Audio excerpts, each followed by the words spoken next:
To the Morning Mist 99 Above and Beyond Schizophrenia. My name is Paul, and today we're going to go above and beyond, exploring part two of two of this when the voices actually returned. So in part one, I talked about what happened when I was living with intrusive thoughts. Things was going pretty bad, and I ended up, I was in church and I was praying, and there was a time when I was praying in my room, on my face. I was crying. I was desperate, and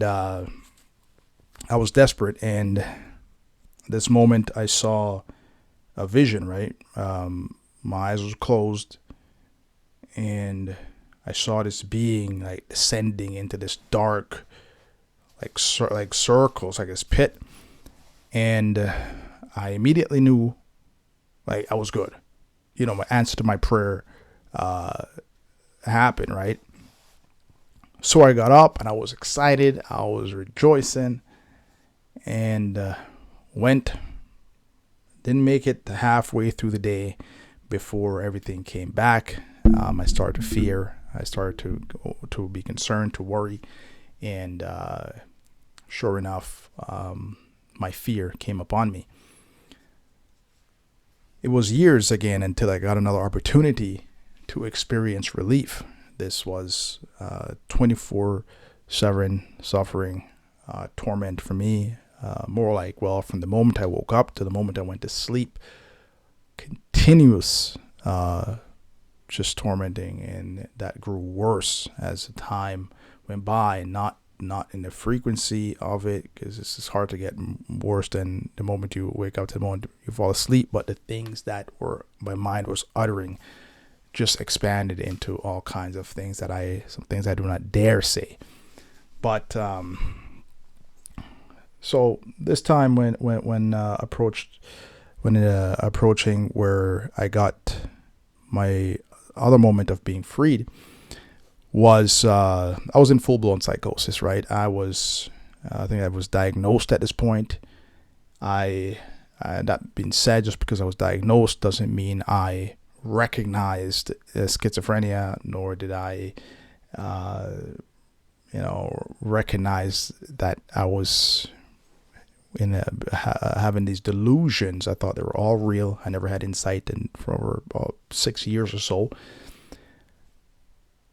So, but I was hearing like more voices. This time it was actually auditory, full blown auditory hallucinations. Like I was hearing the voice of God. I was talking to angels. I was talking to demons were coming to mess with me. I was fasting for like 20 or so days, and my mom and everybody I recognized as witches, demons, trying to poison me, trying to curse me, trying to kill me. That never changed, but everything was more heightened. My fear, my anxiety, everything was heightened in this state, and I was being instructed on how to accomplish astral projection. Right, astral projection, where your spirit leaves your body while you are awake, so you control your spiritual body while you are, let's say, almost in like a dream place. But it's in the astral plane, I guess is what it is. But I know some people don't really believe in this kind of stuff in the spiritual side of the human being, of themselves. Some people just think that all you are is a physical body and just a brain, and that's the highest part of you is the brain. That's okay. But if you've ever had an experience like if you ever have experienced something like astral projection, where you are standing there looking down at your body, you will be in for a very, very interesting surprise. Just how really expansive the universe really is, your world really is, your dimensions really are. And but anyway, I was being instructed on this. The reason why was because I was told that I was a prophet. That was part of the delusion, and then the prophet could not have his body defiled by sin. But me, I had, all kinds of defilements, whether it's sex or drugs, alcohol. I did all that stuff. So I had to have a new body, an undefiled. I said sex was premarital sex and stuff like that. So anyway, it was, so they were going to give me a new body that was undefiled. And I was being told this by the angel. He was going to lead me into this process. So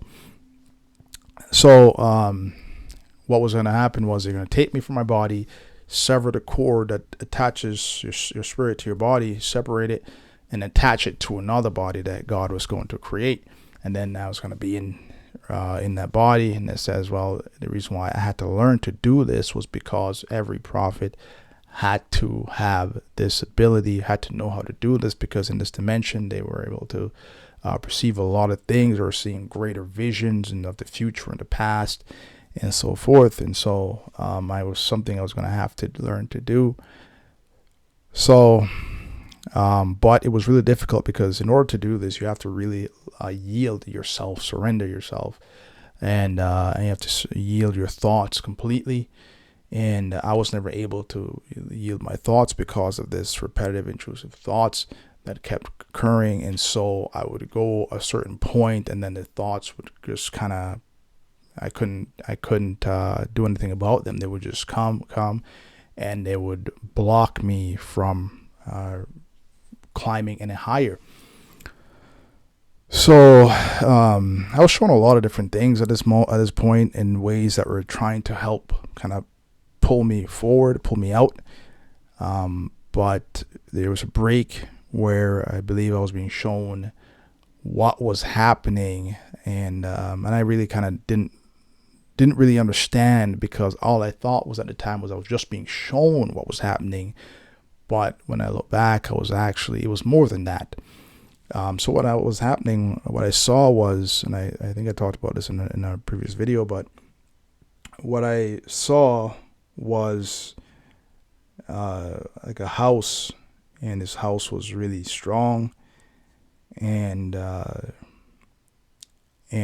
well, before that, I was praying that God, because listen, imagine you're talking to God, right? And you having these stupid thoughts to saying curse God.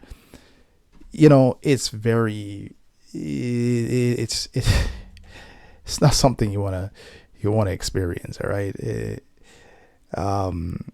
So I was like repenting all the time, and when this house was built, like, I'll repent and so forth, and I was praying, and then I'd see this, like, it's like things would stop, right? It would stop, and I would have this calm, and then I was trying to do this projection while there was a calm, right? Because, like I said, when thoughts come, it would block me from rising out of my body. So, but when I would pray, it would stop, and I would have this calm, and then I was able to proceed. But I could never hold the calm, because I just didn't know how to function without these thoughts, right? It was really difficult, because I've been experiencing them for so long. I didn't know how to direct my mind anymore. So this house was good. And as long as the thoughts were gone, the house was standing, and I was kept being pulled out into this house.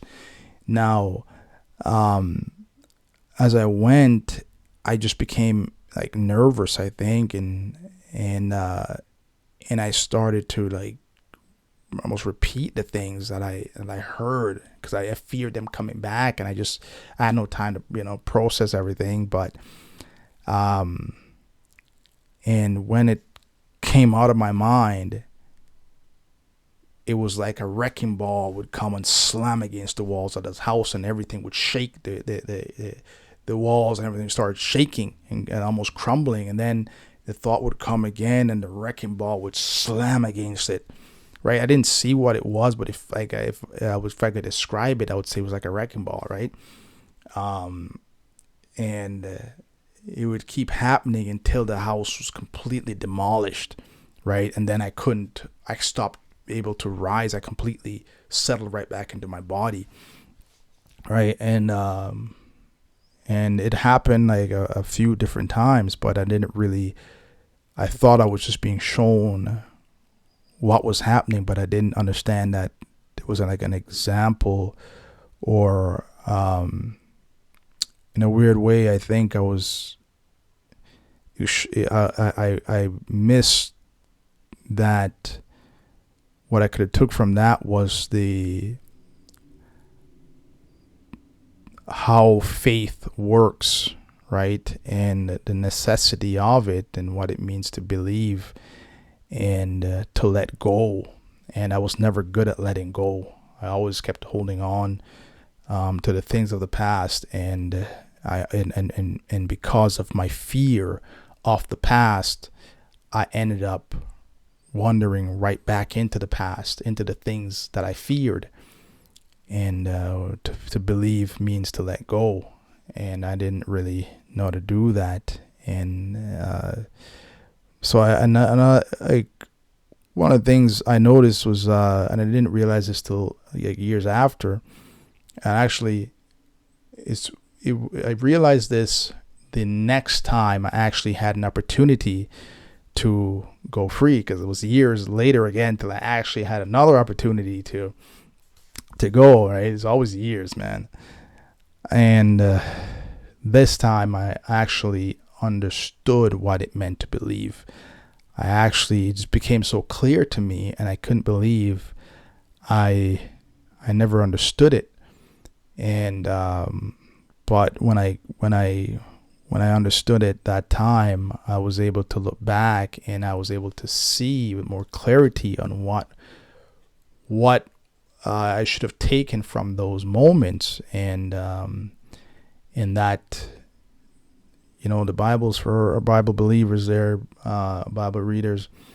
There's a Bible scripture that says that with every temptation, the Lord always makes a way of escape, right? So there's a door for you to that can lead you out of some difficult situations, but you have to find it. And it says, seek and you shall find. And so schizophrenia, it actually, if you were to examine it, it actually shows you with the open door. But what it does is it makes a bunch of noise and do all a bunch of things on one end, and it catches your attention, and it says over here, and it pulls your attention with all kinds of hallucinations and so forth, and it pulls your attention, and you wander after it. But what it's doing is that it's keeping, while you're focusing this way, the open door is behind you, and it just and the more you go after it, the further you wander from the door, right? And you go so far till it gets so tied up, you don't know how the heck to get out of it, right? But it's actually, if you pay attention to it, it'll actually show you that open door, right? And it's like, instead of wandering after it, you got to go the other way. You got to go the other way. It's actually quite simple. The more your time you spend wrapped up in it, the more difficult it is to get out of it, because you build up this habitual responses within your body and your mind, and so it becomes more difficult. But that's why earlier on, we aren't taught a lot of this stuff, but early on, if you have the understanding, then you won't get wrapped up in it.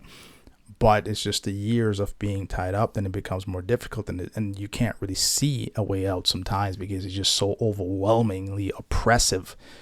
But I do believe that I was, some reason or another, I was being shown what I needed to get out. But I didn't get it at the time until some years later, that I was able to understand it, and to keep that house. I was able to keep that my house strong, which was that house that I was seeing. It was actually my mind, right? And